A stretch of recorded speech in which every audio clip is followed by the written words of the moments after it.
his teeth to get the votes of people.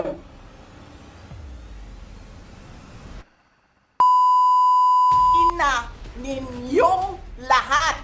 Martin Romualdez, Lisa Marcos, Bongbong Marcos.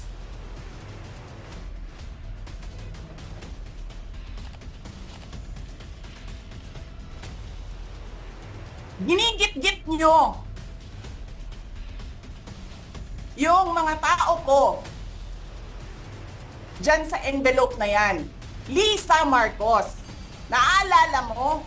Nagpadala ka sa akin ng video?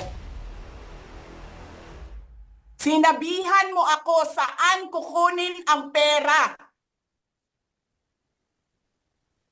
Pinakita mo ang muka ng tao